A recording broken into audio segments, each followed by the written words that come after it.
이 방송은 정부의 방역 지침을 준수하여 녹음되었습니다.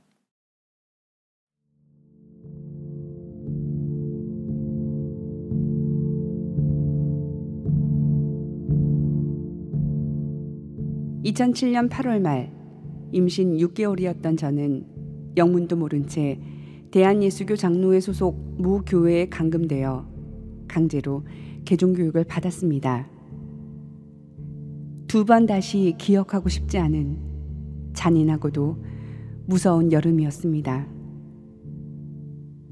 사건 당일 아침 7시 반경 남동생에게 다급하고 떨리는 목소리로 전화가 왔습니다. 아버지가 교통사고가 나서 응급실에 있으니 빨리 갈 수 있도록 준비하라는 것이었습니다.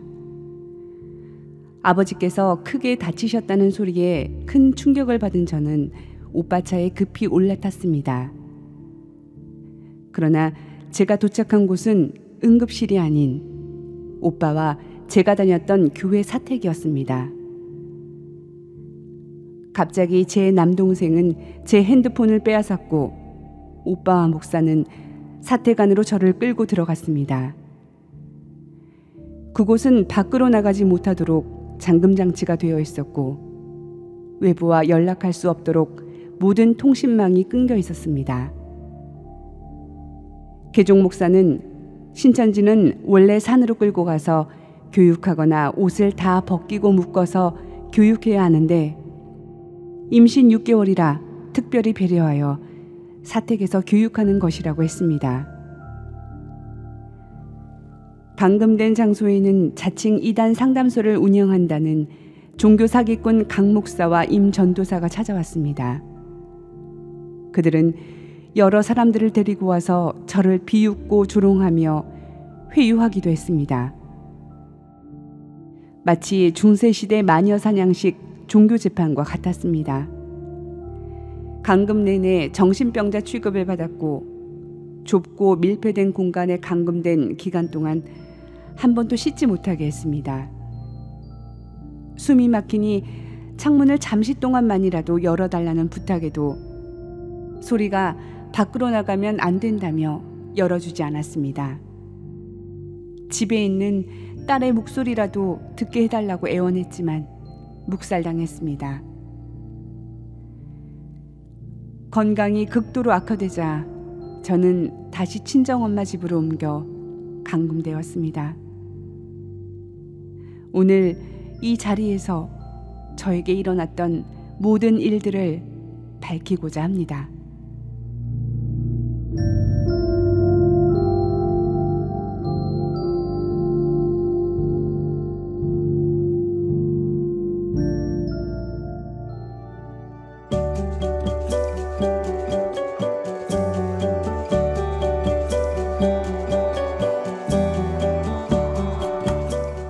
안녕하세요. 전 세계인이 듣는 방송 하늘팟에 오신 걸 환영합니다. 저는 전 세계를 넘어 우주 모든 것이 궁금한 나 궁금입니다. 오늘 좀 특별하고 약간 무거운 오프닝으로 시작을 해봤죠. 근데 사실 이 일이 실화예요, 여러분. 뒷이야기가 너무 궁금하실 텐데요. 이 사건을 함께 파헤쳐볼 MC를 소개해드리겠습니다. 누굴까요? 반갑습니다. 장셰프입니다. 네, 장셰프님 반가워요. 네, 네. 우리 시즌 5에도 만났어요? 아, 결국엔 또 만났어요. 그러니까요. 네, 좋은 거죠? 예. 그리고 오늘 이 자리에 오프닝 속 사연의 주인공들이 앉아 계십니다. 맞아요. 정말 엄청나죠.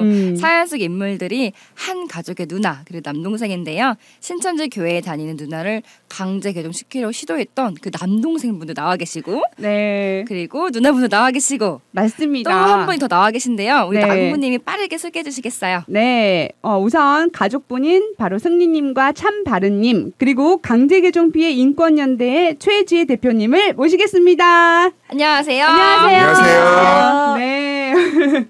네, 우리 한 분씩 소개 부탁드릴게요. 우리 최지 대표님부터 소개해 주실까요?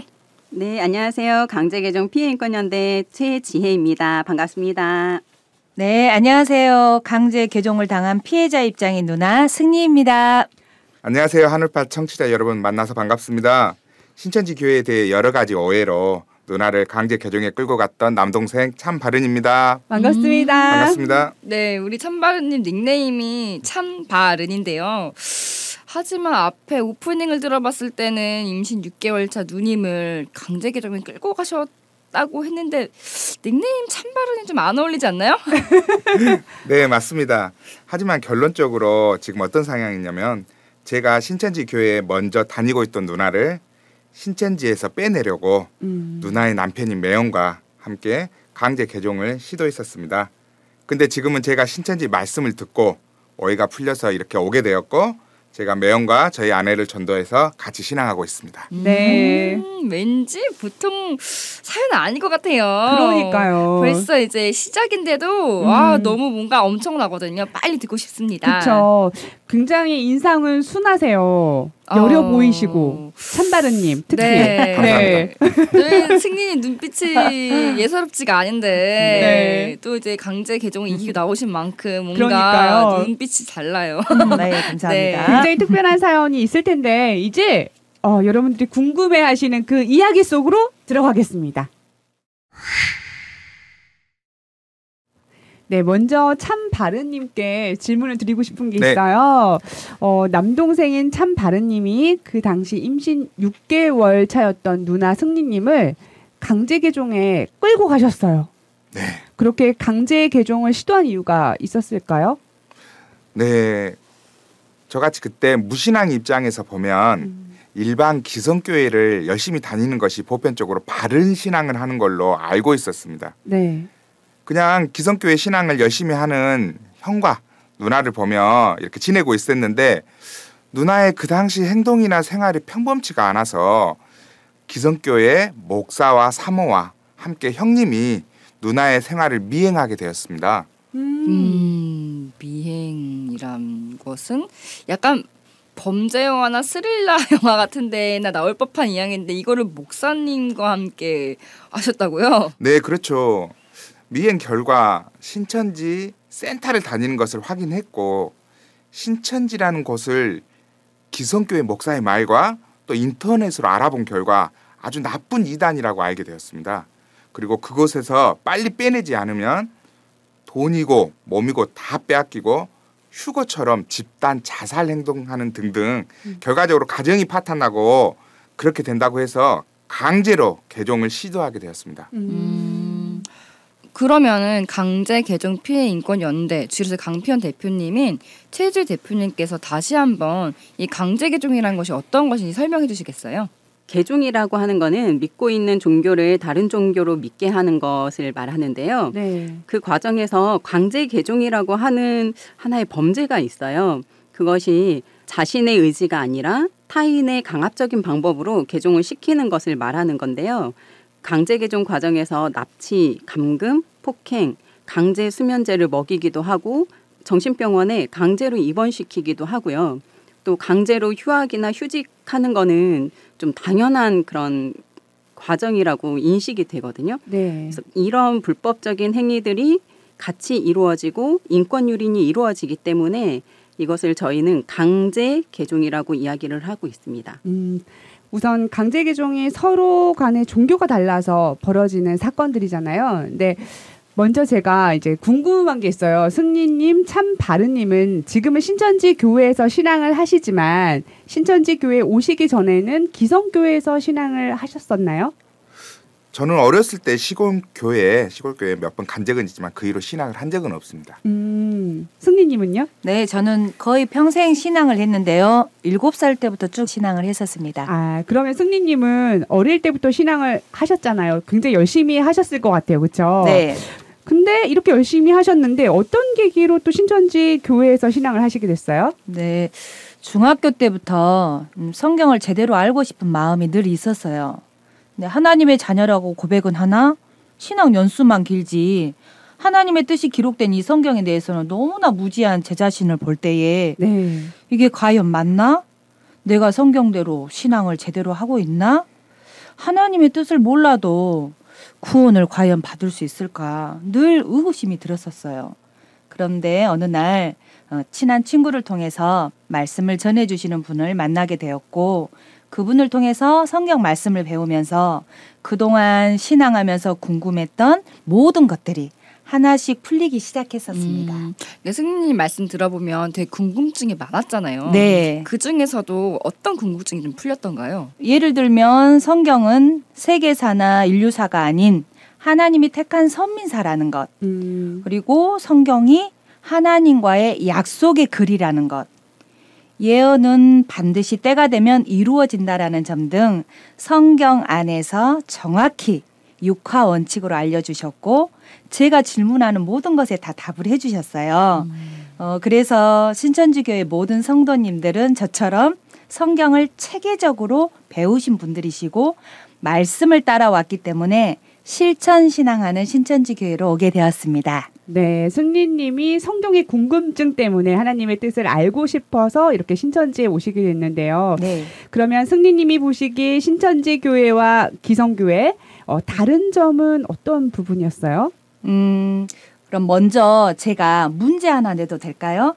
퀴즈인가요? 네. 자, 신앙의 요소에는 어떤 것들이 있을까요? 신앙의 요소? 네. 일단은 뭐 예배? 네. 예배, 뭐 또 기도도 있을 것이고 찬양, 뭐 말씀, 봉사, 교제, 헌금 등 여러 가지가 있겠죠. 네. 그럼 이 중에서 뺄 것이 어떤 것일까요? 뺄 것이 있다면. 네. 이 중에 뺄 게 있나요? 다 중요하잖아요. 중요한 건데, 맞아. 뺄 게 있을까요? 네. 그것은 바로 말씀입니다. 말씀이요? 말씀이요? 근데 말씀이 제일 중요한 거 아니에요? 신천지 교회에서 이상한 거 가르치는 거 아니에요? 네. 네, 왜냐하면 말씀은 신앙의 요소로 들어가기보다는 저는 신앙의 기준이라고 생각하기 때문입니다. 네. 신앙의 요소가 아니라 기준이다. 네. 곧 말씀이 우선 있고 나서 그 말씀을 기준해서 예배도, 봉사도, 기도도 찬양도 드리는 것이 맞는 것이니까요. 네. 제가 신천지 말씀을 들으며 깨달은 것이 바로 이것이었습니다. 기성교회에서는 그저 예배, 헌금, 기도, 찬양 그리고 말씀은 그냥 지나가는 요소 중에 하나였었지만 신천지에서는 말씀을 기준으로 한 신앙을 알려주고 깨우쳐주니 너무 달랐어요. 그게 큰 차이였네요. 네. 이거를 마치 제가 비유를 해보자면요. 법은 몰라도 되니 판사만 되라라고 가르침을 받아왔다가 이것이 잘못됐음을 깨우쳐서 법을 알아야 판사가 되고 올바른 판결을 할 수 있지 않겠냐고 이치적으로 일깨워주는 것과 같았습니다. 와, 승리님 너무 좋은 비유를 쓰셨어요. 법은 몰라도 되니 판사만 되라. 결국은 성경 말씀은 몰라도 천국만 가면 된다. 혹은 천국에 갈 수 있다. 이런 말과 똑같은 거잖아요. 네. 신천지 교회 모든 성도님들은 진리이신 하나님의 말씀을 직접 배우고 확인하여서 말씀을 따라 신천지 교회에 오게 된 것입니다. 입교 후에도 걸어다니는 성경이 되기 위해서 날마다 성경을 배우고 익히거든요. 무려 10만 3,764명이 신천지 교회의 말씀을 듣고 수료했습니다. 신천지 10만 수료식이 인터넷을 뜨겁게 달구면서 핫 이슈였거든요. 네. 근데 사실 기성교회에서도 성경이 궁금하다고 하면 잘 알려주지 않나요? 기성교회 목사님들은 성경이 궁금하다 하면 기도하고 기다리면 자연스럽게 알게 된다. 맞아요. 또는 때가 되면 하나님께서 알려주신다. 그리고 또 뭐 문자 그대로 믿으면 된다. 그런 건 또 몰라도 된다라는 말을 해요. 심지어는 질문을 하면 화를 내시는 목사님도 계셔요. 그것도 모르냐고. 네. 그런 분도 계시고요. 이거 실제다. 네, 정말이에요. 네. 전라도 사투리가 나왔습니다. 방금. 모르냐고. 네. 그리고 무조건 믿으면 구원 받는다. 천국 간다. 밑도 끝도 없이 믿으라고 그래요. 뭘 도대체 믿으라는 건지. 예, 정말 답답했었거든요. 승리님 막 심정이 막 답답함이 느껴지네요. 그렇죠. 네. 그러니 천국도 구원도 신앙도 모든 것이 성경대로라기보다는 자기 생각과 욕심에 이끌려서 쓴소리 하는 사람 하나 없이 자정작용 없이 그대로 그냥 흘러가는데 신천지교에서는 성경의 약속대로 이룬 실체를 알려주시고 부족한 부분이 있다면 우리 성도님들의 흐트러진 마음을 바로 잡아주시고 일깨워 주셔서 더욱 빛이 되도록 하는 것이 달랐습니다. 네. 그것을 알았고 깨달았기에 개종에 끌려갔었어도 바른 신앙을 꼭 지키고 싶었고 제가 이 말씀 배울 당시에 임신 중이었는데 네. 잘 배워서 뱃속에 있는 우리 아이도 우리 가정도 바르고 빛이 되는 가정으로 만들고 싶었었습니다. 그 당시에도 또 태아의 교육까지 신경을 쓰셨네요. 네. 대단한 어머니십니다. 신앙인이시고요. 감사합니다. 네. 저는 우리 남동생 참바른님께 네. 궁금한 게 있어요. 네. 이 강제 개종을 하는 목사가 신천지 교회에 대해서 어떠한 말을 했었나요? 그 당시에. 신천지는 2단 중에서 2단이고 그리고 개종 교육을 받아서 다시 기성교회 신앙을 하게 된 그런 분들을 가정 옆에 항상 두게 했었어요. 그리고 그분들의 입으로 증거를 해주게 했고 또 경험인으로 두어서 신천지가 아주 나쁜 곳임을 저희 가족들에게 알리게 했습니다. 마치 신천지에 빠져나온 경험담이라는 식의 무서움을 여러 명이 조장하는 거였어요. 워딩이 무서워요. 빠져나왔다고 하니까 뭔가 안 좋은 것 같잖아요, 벌써. 네네. 네. 안 좋은 곳에서 빠져나온 그런 경험담. 네. 영웅담이죠, 저희들한테 그때 당시. 네. 우선 가정을 뒤로 하고 막 시간에 쫓겨가면 어딘가를 다니고 또 평소에 안 하던 공부를 새벽까지 하고 보험도 다 깨고 경제생활도 하지 않으면 뭔가 홀린 것처럼 생활하고 행동한다고 하였습니다. 그리고 마지막은 진짜 이대로 된다고 하니까 정말 그렇게 될까 봐 무서웠어요. 네. 우리 참바름님 말씀을 들어보니까 신천지 빠져나온 경험담 이야기를 하셨잖아요. 네. 사실 정말로 좋은 직장을 다닌다 하더라도 제가 거길 나오면 그곳이 약간 안 좋은 직장이 돼야지 내가 나온 게 합리화가 되거든요. 그렇죠. 맞습니다. 그러니까 신천지에서 나온 사람들도 신천지가 안 좋은 곳이어야지만 내가 나온 이유가 합당해지는 거예요. 네. 그리고 그런 사람들이 와서 옆에서 얘기를 하니 사람이 약간 이성을 잃게 만드는 것 같아요. 그 강제개종 목사가 신앙을 하지 않더라도 이 사람들 얘기를 들으면 우리 누나가 잘못될 것 같아. 네. 이렇게 홀려버리게 만드는 것 같아요. 그러니까 두려움이나 공포를 조장해서 이렇게 심리를 되게 불편하게 만들고 꼭 그 사람들 말을 들어야 될 것 같이 이렇게 조장을 한다라는 느낌이 들거든요. 근데 사실 이거는 너무 심한 게 사실 그 당시에 누님이 임신 6개월 차였잖아요. 근데 임산부를 납치한다는 것부터가 정말 이성적이지도 않고 네. 비상식적인데 씻지도 못하게 하고 임산부가 위생적으로 얼마나 중요한데 그 시기가 게다가 감금까지 하고 근데 가족이 이렇게 해도 다 같이 조정하니까 죄책감이 안 들었을 것 같아요. 다 해야 된다고 하니까 누나를 살린다고 하니까 뭔가 널 위한 거야 누나를 위한 거야 이렇게 하니까 좀 약간 이런 게 좀 무서운 것 같거든요. 네.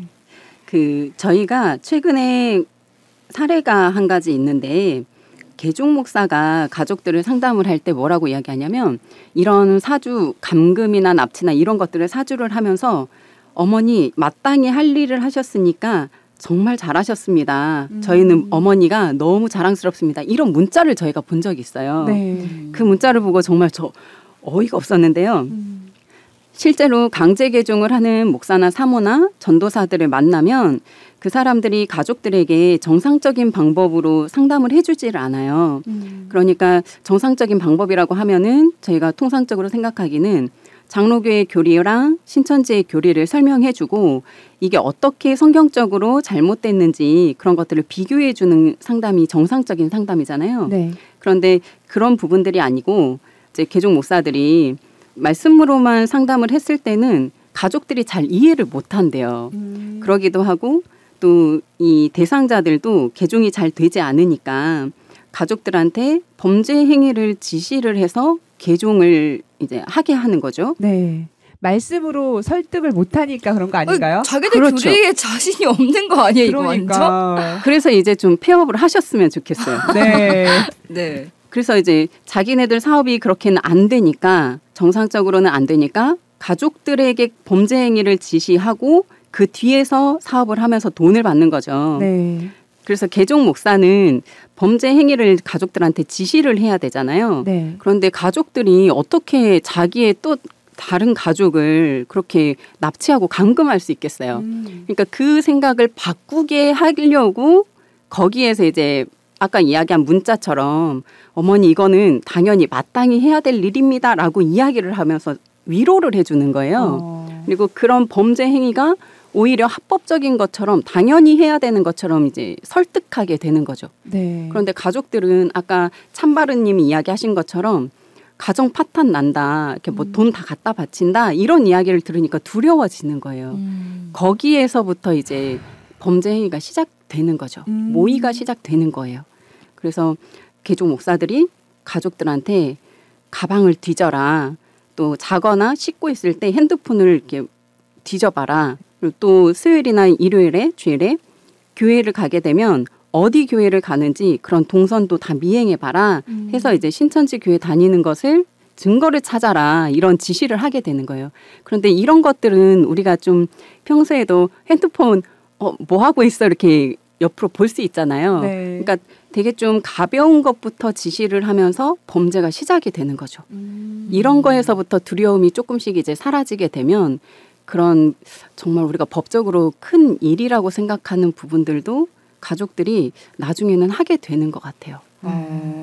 되게 무서운 게 방금 말씀하신 것처럼 대표님 말씀처럼 작은 것부터 양심의 가책을 서서히 없애가는 것 같아. 그리고 그 행위를 했을 때 참 잘하셨습니다. 마땅히 할 일을 하셨습니다. 하고 또 칭찬과 위로를 받아요. 그리고 가족을 살렸던 사명의식까지 심겨주니까 네. 나는 우리 가족을 살리고 있어라는 그런 고취가 되는 거죠. 감정이 좀 고조되고. 근데 굉장히 고난이도의 수법 같아요. 이 배후에 약간 이런 걸 잘 아는 사람이 있겠다라는 생각이 듭니다. 네. 그렇죠. 근데 대표님 이게 법적으로도 문제가 되지 않나요, 실제로? 그렇죠. 이런 부분을 저희가 그 3자가 이런 일들을 지시를 했거나 이제 이런 행위를 했을 경우에는 대한민국 헌법 제10조에 보면 인간으로서의 존엄과 가치, 행복을 추구할 권리가 있고 제17조에는 사생활의 비밀과 자유를 보장받을 그런 권리가 있어요. 네. 그래서 그런 헌법을 가지고 이제 법 적용을 하게 되면은 처벌을 받게 되는 거죠. 그런데 이제 개종 목사는 여기에서 또 한 가지를 법을 또 악용하는 부분이 있어요. 네. 그러니까 이런 개인적인 권리를 가지고 있음에도 불구하고 가족, 직계존속의 입장에서는 법적인 부분에서 조금 많이 여유가 있다고 해야 되나요? 그 허용 범위가 넓다 보니까 네. 그런 부분들을 또 개종 목사는 이용을 하는 거죠. 그래서 가족들에게 가족이니까 이런 부분들은 법적으로 또 걱정하지 말아라 이렇게 이야기하는 경우들도 있어요. 네, 이 직계 존속에 관련된 거는 조금 또 나중에 더 자세하게 이야기하도록 하고요. 참 바른님께 또 질문을 드릴게요. 네. 근데 실제로 개종 목사가 말한 대로 그 누나가 이혼하려고 하거나 집을 나가려고 하거나 돈을 바치거나 보험을 해약하거나 뭐 이런 행동들이 있었나요? 우선 뭐 이혼, 가출, 뭐 돈을 갖다 바치고 뭐 이런 모습은 전혀 없었습니다. 실질적으로 갖다 바칠 돈도 없었고요. 야, 팩트 날리기야. 진짜 그러지 근데 말게. 좀 바쁘게 생활하기는 했었어요. 아. 근데 그때 개종 목사가 네. 바쁜 게 징조의 시작이다라고 그렇게 말을 했었고요. 나중에는 재산도 다 바치고 보험도 네. 다 깨고 완전 그것에 미친다 이런 식으로 얘기를 했었어요. 아, 그러면 이 참 바른님은 누나를 강제 개종 장소로 이동시키기 위해서 어떤 방법을 썼는지 좀 궁금하거든요. 사실 그게 아주 일반적이고 상식적이라고 보이지가 않아요. 혹시 그런 방법들을 누가 이렇게 지시해주거나 또는 이렇게 해야 된다라고 코치를 해주거나 이런 사람이 있었나요? 우선 저희 가족들은요. 개종이라는 단어도 그때 처음 들어봤어요. 그리고 그런 시스템이 있는지도 몰랐고요.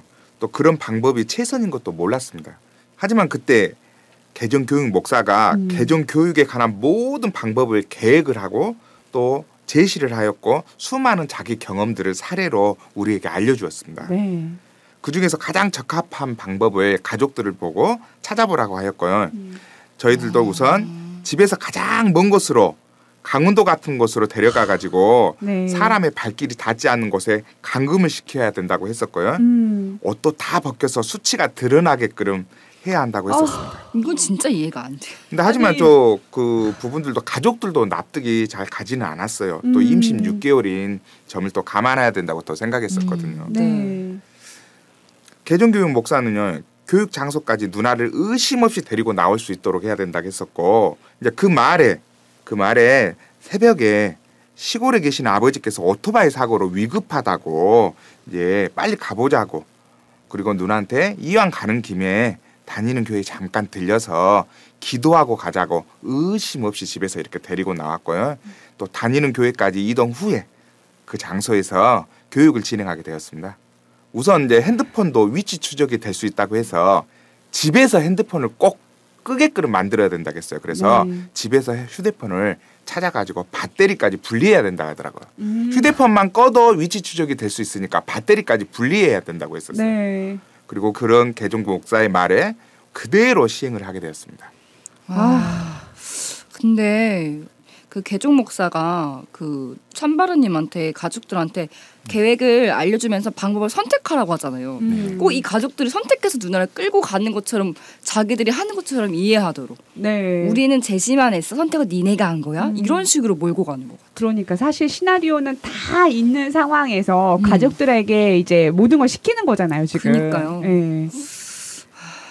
이해가 안 됩니다. 근데 진짜 이게 여기까지밖에 안 들었지만 이 방법만 봐도 일반인이 생각할 수 있는 그런 것들이 아니에요. 저 처음 알았어요. 이 배터리가 없어야지 위치 추적이 안 된다는 거. 이제 배터리는 너무 옛날이죠. 이거 완전. 그러니까요. 그런데 이제 일체형인데 어떡해. 그거 어떻게 진짜 그냥 아예 버리고 가야 되는 거죠 요즘에는. 그러니까요. 그죠? 근데 진짜 영화에나 나올 법한 그런 사실 일들이잖아요. 막 네. 007 영화라던가. 첩보 영화? 그런 영화라던가 미행하고 또 아버지가 다쳤다라는 그런 거짓말까지 시키고 그리고 나서 또 중간에 기도도 하자. 네. 그래서 솔직히 아까 동생분은 교회도 안 다닌다 그랬는데 갑자기 누나 우리 기도하고 가자.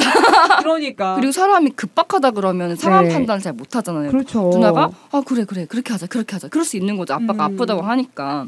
강제개종 목사가 그렇게까지 해가지고 그 교육 장소까지 결국 가족들을 시켜서 데려간 거잖아요. 그렇죠. 근데 찬바르님은 왜 그때 이렇게 강제적인 방법을 사용하셨어요? 그래도 누나인데. 그때 강제 개종 목사의 말로는요. 신천지인들은 절대 좋은 말로 하면 개종이 되지도 않고 네. 말도 안 통하고 모든 것을 강제로 해야 그렇게 돼야 된다고 개종 목사가 알려줬고요. 거기서 감금은 필수라고 하였습니다.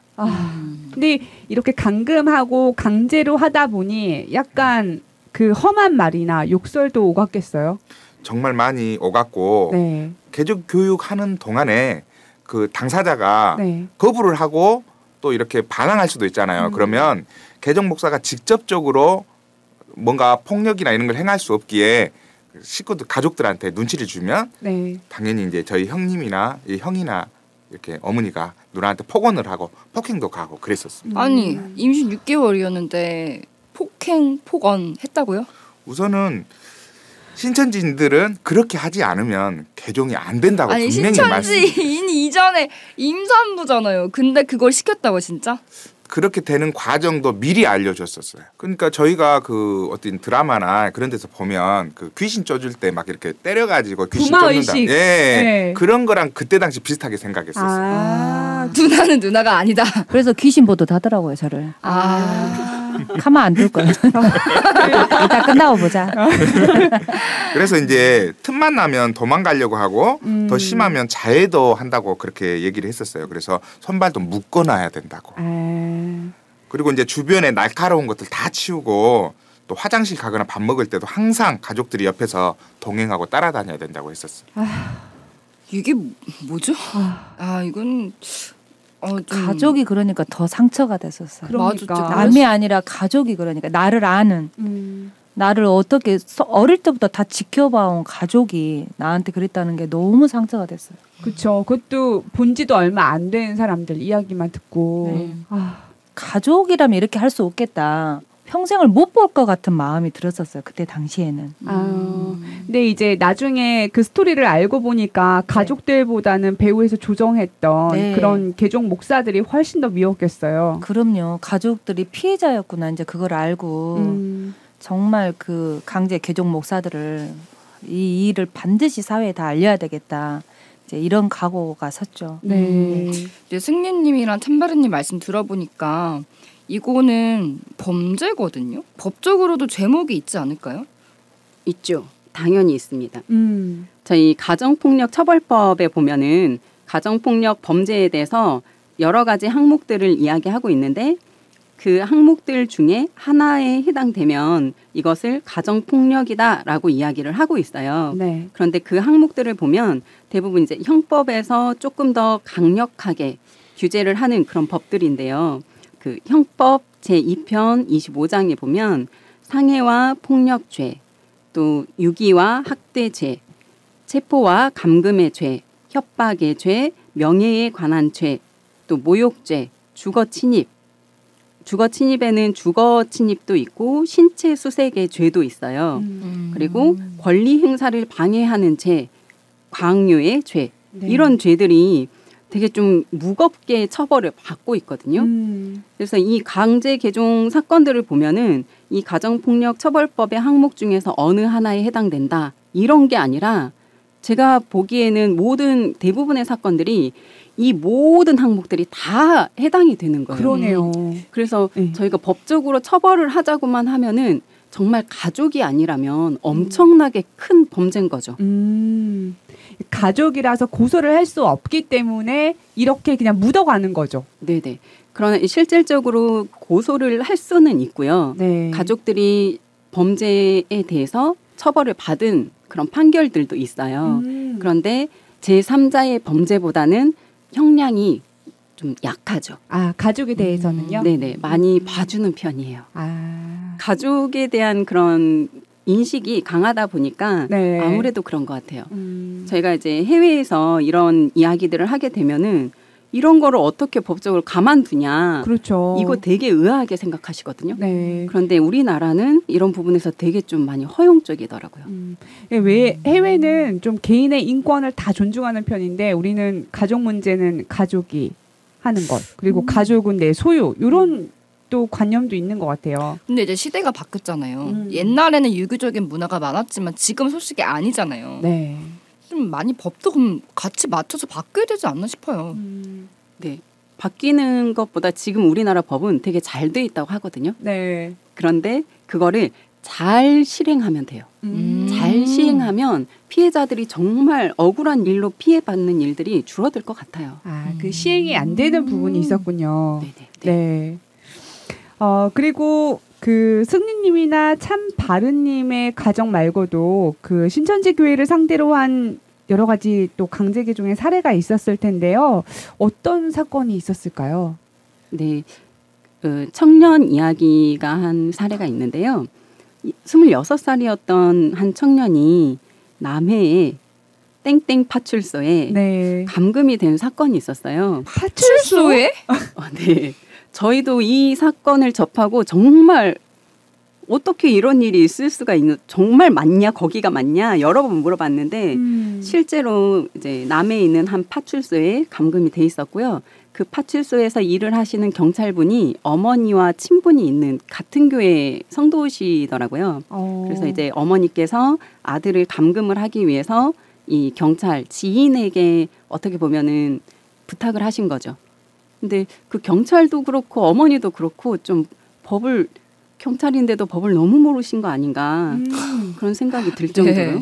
네. 말도 안 돼요. 네. 이게 그쵸. 성도 간의 일을 자기 어떤 형사라는 그런 공권력을 이용해가지고 한 거잖아요. 네네. 그래서 저희가 이 사건을 접하고 고발을 하려고 했는데 그 피해자분이 이제 어머니가 홀어머니시다 보니까 그런 부분에 또 심적으로 많이 부담을 가지고 계셔가지고 좀 많이 어려운 상태였어요. 아, 네. 그래도 경찰은 고소할 수 있지 않아요? 네네. 그래서 저희가 좀 진정을 놓고 하긴 했는데 그분이 이제 직책이 바뀌셨다고 이야기를 하시더라고요. 그러니까 이제 그 부분을 내부에서 처리를 하신 것 같아요. 아, 네.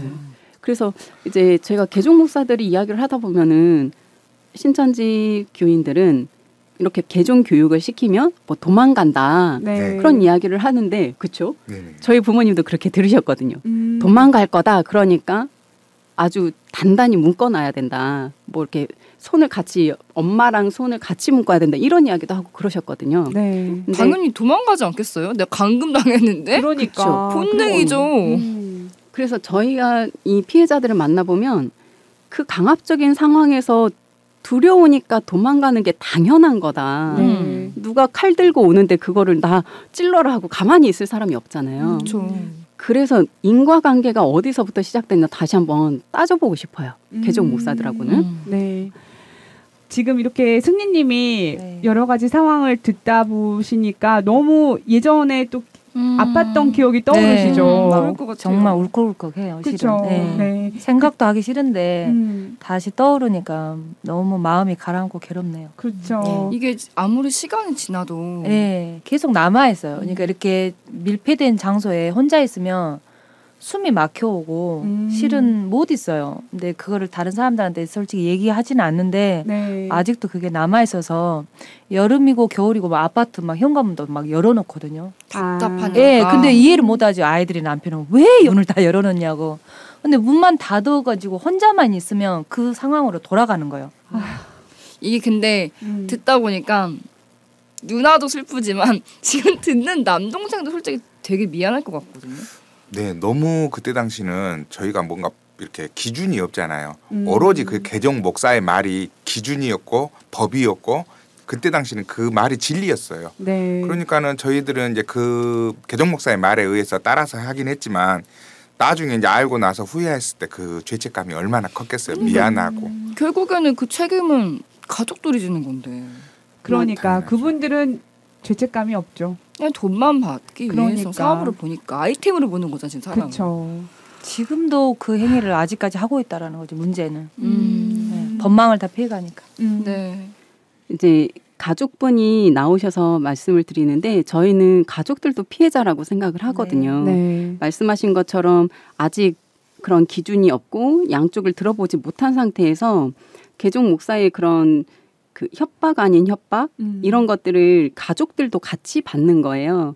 그리고 거기다가 무슨 이야기를 하냐면 이대로 해야 된다. 이거에서 벗어나면 실패하게 된다라는 그런 위협감을 또 주는 거거든요. 네. 그래서 실제로 뭐 이렇게 우리 말 안 들었다가 실패한 가정이 너무 많다.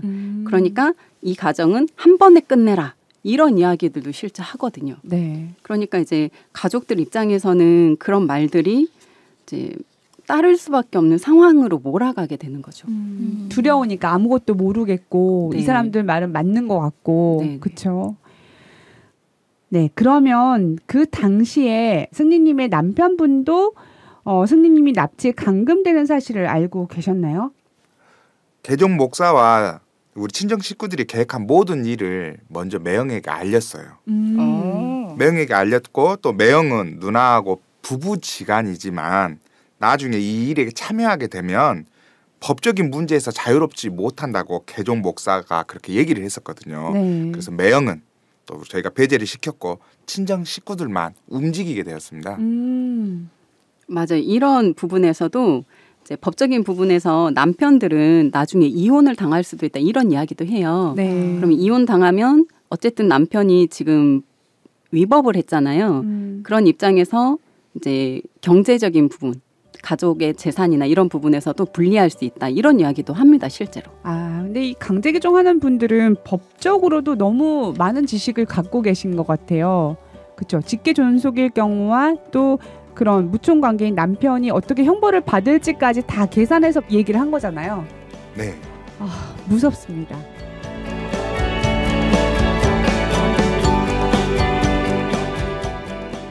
아쉽지만 오늘은 여기까지고요. 다음 편에는 강제 개종에 참여하셨던 승리님의 남편분의 전화통화도 준비되어 있으니까요. 2부에서 만나요.